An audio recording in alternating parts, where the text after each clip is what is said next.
Well, hello, boys and girls. Here we are when I feel like it o'clock again. And I'm here in the basement environment. This is the learning room, the learning room. This is where Billy, sit down, man. We're starting class already, Billy. Just sit down. Billy's a little on this. He he wears sporting equipment but isn't part of any team. You know what I mean? Yeah.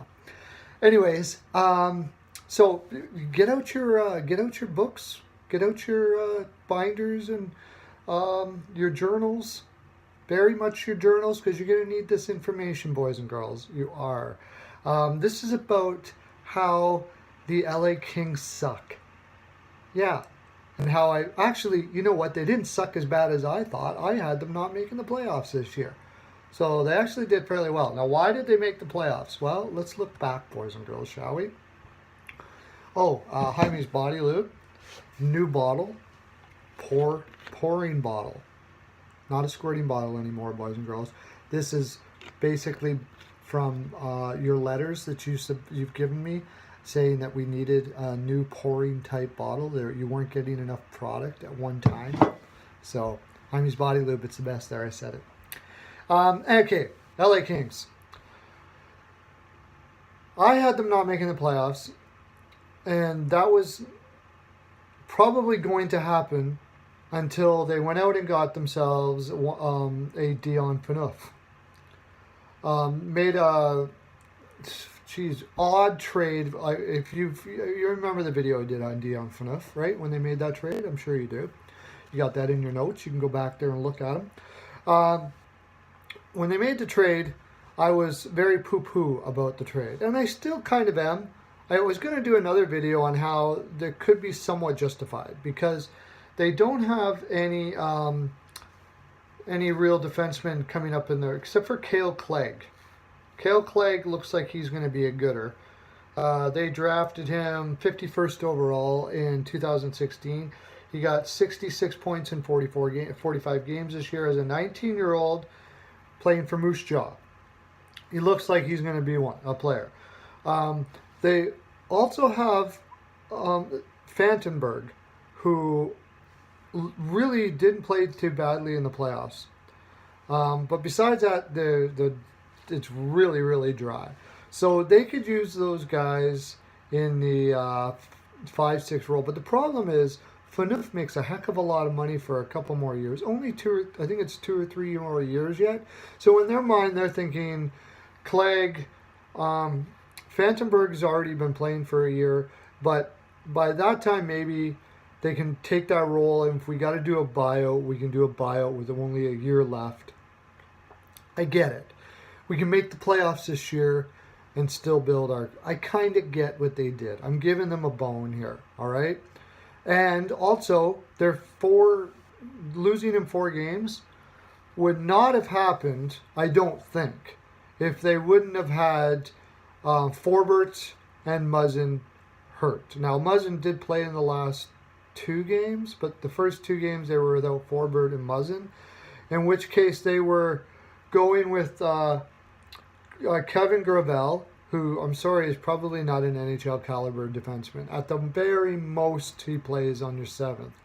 He's riding the pine most of the time. By the way, riding the pine, those guys are great. Check them out on YouTube. And Paul Ledoux, who I thought was going to have progressed more by this time, but his decision-making has not really improved enough to be playing in the league on a regular basis, and here he is playing in your top 4 in the playoffs. So that doesn't happen. At the very least, they don't lose in 4. I had them losing in 7 because I thought Jake Muzzin was going to be in for the whole thing, and I thought, but I knew Derek Forbert was going to be out.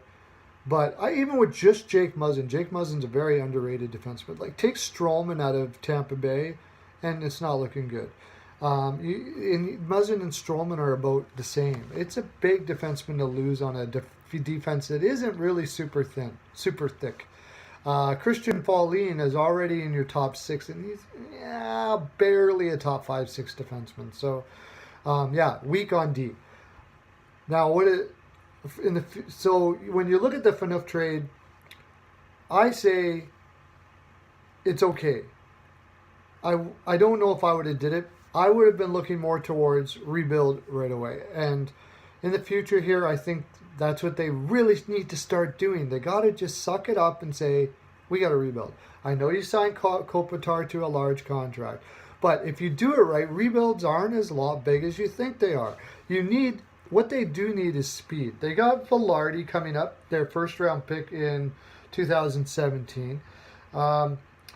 They have a couple, Andreas Dolan, who's played in the WHL, is their third prospect. And honestly, I don't see him being much more than a third-line center, and they're pretty weak after that. They need... Michael Amadeo has turned out okay, but he probably shouldn't be playing in their lineup right now. This is what I'm saying. They have too many players playing in their lineup that probably shouldn't. They should be building. And they have too many veterans now for a team that is not a cup contender. To me, I said this a couple of years ago. I know it's hard to do, but I would be trading just about everybody. You don't need to burn it down. You've got enough youth in Toffoli. Like for instance, Brown, he's probably you're not gonna get a higher trading value out of him than right now. If you can go get a first-round draft pick for him, definitely do it. And Adrian Kempe, they got him playing center. He's much better of a winger. He can take that winger spot. And I know you're gonna hate me. I know you are. I know you guys, you're going to hate me, but I think you got to trade Carter. It sucks, but you can get some decent youth for him. Now you can get actual game ready youth to speed up this rebuild and do kind of a retool. Hopefully you only need to suck maybe 2 years. Get yourself some high draft picks, and you're back in the game again. That's pretty much what... And, oh, yeah, by the way, I think 32 years old, Jonathan Quick is paid up to 2023. It's time for him to go. Quick and Carter, get as much as you can for him. Get yourself a goaltender that can fill in the holes until you get your 2 goaltenders that you have. It's one of the biggest depth points in your organization. Yeah, Matt Villalta and Cal Peterson, and both of them look like they could be decent. I would trade Quick. I would trade Carter. You can't trade your franchise player, and I wouldn't. Anze Kopitar, he's given 8 years. Trade Dustin Brown this year. Get as much as you can for them. Hopefully it's a retool, not a burn down total. You can get enough youth that you can build it up. Get some free agents to fill in some holes and move on. That's what I think that they had to do a couple of years ago. I wouldn't waste any more time now. It definitely needs to be done. I know you would have did better if you didn't have those 2 defensemen out of your lineup, but honestly, it's probably for the best because you wouldn't have did that much better. Next round, probably, you're done. San Jose likely would have beat you anyways, and so you win in 1 round.